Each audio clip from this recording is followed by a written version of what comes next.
नमस्कार, हिमाचल समाचार में आपका स्वागत है। आज के मुख्य समाचार। मुख्यमंत्री ने विधानसभा में प्रश्नकाल के दौरान दिए महत्वपूर्ण प्रश्नों के उत्तर। मुख्यमंत्री ने होटल वाइल्ड फ्लावर हॉल पर सर्वोच्च न्यायालय के निर्णय का किया स्वागत। मुख्यमंत्री ने कमला देवी के निधन पर किया शोक व्यक्त। और अब समाचार विस्तार से। हिमाचल प्रदेश विधानसभा के 7वें दिन आज प्रश्नकाल के दौरान विकास में जनसहयोग के अंतर्गत आवंटित धनराशि से संबंधित पूछे गए एक प्रश्न के उत्तर में मुख्यमंत्री ठाकुर सुखविंदर सिंह सुक्खू ने कहा, माननीय अध्यक्ष महोदय, ये जन सहयोग का कार्यक्रम, इसमें जो शहरों में धनराशि खर्च की जाती है वो 50-50% के हिसाब से जन सहयोग के द्वारा की जाती है। जो ट्राइबल एरिया उसमें 85 और 15% का अनुपात होता है। बाकी जो शहरी एरिया है उसमें जैसे ही जन सहयोग का राशि हमको प्राप्त होती है हम उसको स्वीकृत कर देते हैं। कई जिलों में ज़्यादा आ जाती है जन सहयोग में राशि, तो उसमें हम उनको ज़्यादा आवंटित कर देते हैं। और कई जिलों में जब केस ही ना आए तो उनको हम कम आवंटित करते हैं और इसके लिए क्राइटेरिया बने हुए हैं। जिला के क्षेत्रफल और जनसंख्या के अनुपात पर जिलावार आवंटन किया जाता है। लेकिन कहीं भी जगह अगर कोई जन सहयोग में और भी कार्य करना चाहते हैं, हमारी सरकार इस कार्य को बढ़ावा देना चाहती है क्योंकि उसमें अपना जनता का शेयर होता है। तो इस प्रकार की अगर कहीं आपके ध्यान में कोई बात होगी तो आप मेरे पास लाना, हम उसको स्वीकृति प्रदान करें। बल्क ड्रग पार्क व मेडिकल डिवाइस पार्क की अद्यतन स्थिति के बारे में पूछे गए एक प्रश्न के उत्तर में मुख्यमंत्री ने कहा, माननीय अध्यक्ष महोदय, हिमाचल के हित देखना सभी सरकारों की प्राथमिकता होती है और हिमाचल के हित बिखरे हों तो वो उस सरकार की भी जवाबदेही होती है जो सत्ता में। माननीय अध्यक्ष महोदय, पहले तो मैं ये स्पष्ट कर देना चाहता हूं कि चाहे मेडिकल पार्क डिवाइस पार्क है और वर्ल्ड ड्रग पार्क है, हमारी बंद करने की कोई मंशा नहीं। इसको शुरू करने की हमारी मंशा है। कितना रोजगार मिलेगा, कितना पैसा इन्वेस्ट आएगा और हिमाचल की कैसे इकॉनमी चेंज होगी जो माननीय पूर्व मुख्यमंत्री जी बोल रहे हैं, मैं वो चर्चा पर ना जाकर मैं सिर्फ इतना कहना चाहता हूँ। अध्यक्ष महोदय, बद्दी बस रहा था, सनसेट क्लॉज इंडस्ट्रीज में मिला जिसमें इनकम टैक्स की रिबेट थी, जीएसटी की रिबेट्स थी कि 10 ईयर्स तक जीएसटी नहीं लगेगा, इनकम टैक्स में जो रेवेन्यू प्रॉफिट करेंगे सनसेट क्लॉज के तहत सब माफ। उस इंडस्ट्रीज को बसने के लिए भी तकरीबन 15 साल लगे। ये इंडस्ट्रीज जो ये आया, बिडिंग हुई, हिमाचल सरकार ने रातों रात, इसमें भारतीय जनता पार्टी की सरकार थी, रातों रात बिडिंग की। पहला प्रोजेक्ट मेडिकल डिवाइस पार्क की मैं बात करना चाहूँगा।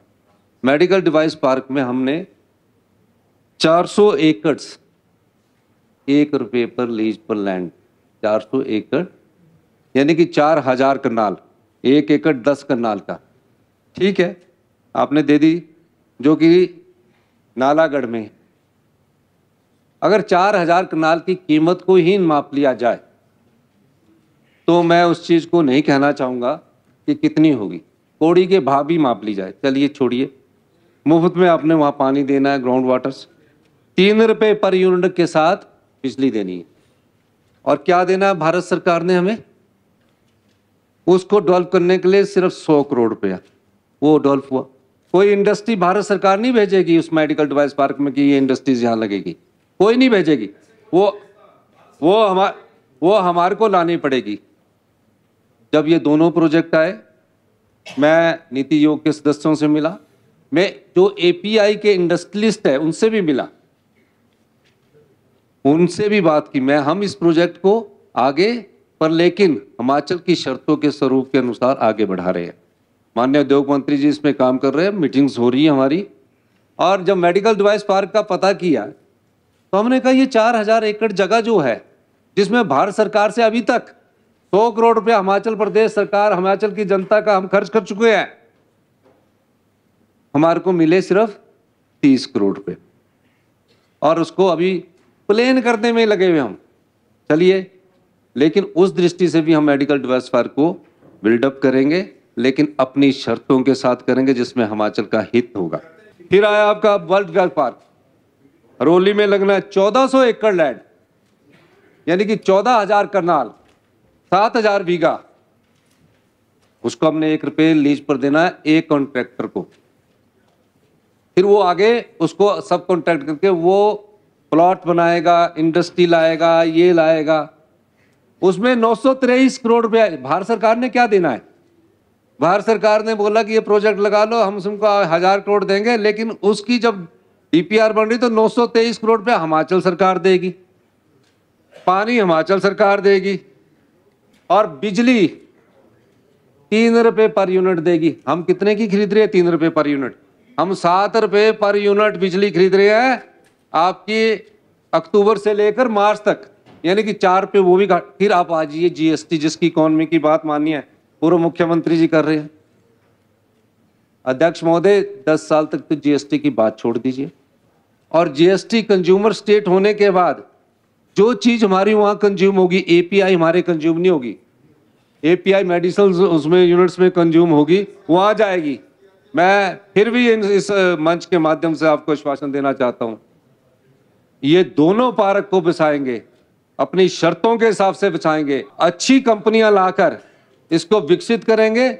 हम इस दिशा में आगे बढ़ रहे हैं, लेकिन प्रदेश के इंटरेस्ट को जिस प्रकार से बेचने का प्रयास पिछली सरकार द्वारा किया गया है, जब मेरा रिप्लाई आएगा मैं कुछ चीजें आपके ध्यान में और लाऊंगा। और मैं ये भी बताना चाहता हूं कि हमारी सरकार यहां प्रदेश के आत्मनिर्भर बनाने के लिए, उनके हितों को बेचने के लिए बैठी है, और मैं दावे के साथ कह सकता हूं कि हम लोग इस दिशा में आगे बढ़े हैं। हमारा फर्स्ट फेज का कार्य इसमें अभी जल्दी पूर्ण होने वाला है, और बाकी जो भी हम करेंगे, हम सभा पटल पर सारी चीजों को लाने के लिए इसलिए मैं खड़ा हूं कि मैं सभा पटल में तथ्यों को भी सामने रख सकूं, ये मैंने कहना है। मुख्यमंत्री ठाकुर सुखविंदर सिंह सुक्खू ने शिमला में होटल वाइट फ्लावर हॉल के संबंध में हिमाचल प्रदेश उच्च न्यायालय के निर्णय को बरकरार रखने के सर्वोच्च न्यायालय के फैसले का स्वागत किया है। मुख्यमंत्री ने कहा कि राज्य सरकार ने इस मामले की सशक्त तरीके से पैरवी की थी, जिसके फलस्वरूप प्रदेश सरकार के पक्ष में फैसला आया।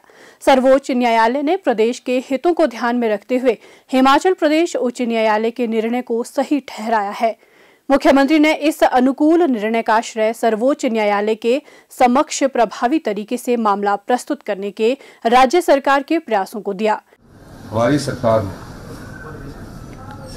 बड़ी मजबूती से अपना पक्ष रखा, हिमाचल के हितों का ध्यान रखा। पहले जब हाई कोर्ट का फैसला आया, हमने पर्यटन विभाग के एडमिनिस्ट्रेटर को वहाँ बिठा दिया था और कहा था कि जो वहाँ गेस्ट आ रहे हैं किसी प्रकार का कोई नुकसान उन्हें ना हो। उसके बाद हाई कोर्ट ने स्टे दिया, उसके बाद उसका फैसला आया, और मुझे खुशी इस बात की है कि सुप्रीम कोर्ट में जब ये केस लगा, हमने नामी वकील वहाँ खड़े किए, मुकुल रोहतगी जी, और मुझे खुशी है कि कल उसका फैसला आया है। और जो संपत्ति पिछले कई सालों से ओबराय ग्रुप्स के पास थी, उसको 1 साल के भीतर उन्हें खाली करने का निर्देश दिया है। उसके बाद हम उस संपत्ति में बैठकर सभी प्रकार के ऑप्शंस हमारे खुले हैं, जिससे सरकार को राजस्व मिले, सरकार को आय आए। उस दृष्टिकोण से हम आगे इस पर बात करें। होटल वाइल्ड फ्लावर हॉल की संपत्ति कई वर्षों से ओबेरॉय समूह के पास थी, और अब सुप्रीम कोर्ट ने उन्हें 1 साल के भीतर इसे खाली करने का आदेश दिया है। मुख्यमंत्री ने कहा कि राज्य सरकार संपत्ति का कब्जा मिलने के बाद इसके संबंध में भविष्य की कार्रवाई पर विचार विमर्श करेगी और हिमाचल के हितों के अनुरूप निर्णय लेगी। मुख्यमंत्री ठाकुर सुखविंदर सिंह सुक्खू ने हमीरपुर जिला कांग्रेस की अध्यक्ष सुमन भारती की माता कमला देवी के निधन पर गहरा शोक प्रकट किया है। वे पिछले कुछ दिनों से बीमार चल रही थीं और मंगलवार को नाल्टी गांव में उनका निधन हो गया। वे 76 वर्ष की थी। मुख्यमंत्री ने दिवंगत आत्मा को शांति प्रदान करने एवं शोक संतप्त परिजनों को इस असहनीय दुख को सहन करने की शक्ति प्रदान करने की प्रार्थना की है। हिमाचल समाचार देखने के लिए सब्सक्राइब करें यूट्यूब चैनल हिमाचल समाचार, फॉलो करें x@dprhp, लाइक करें Facebook page information and public relations department Himachal Pradesh, follow करें इंस्टाग्राम @DIPR हिमाचल, विजिट करें वेबसाइट www.himachalpr.gov.in। इस अंक में इतना ही। कल फिर होगी मुलाकात। दीजिए इजाजत। नमस्कार।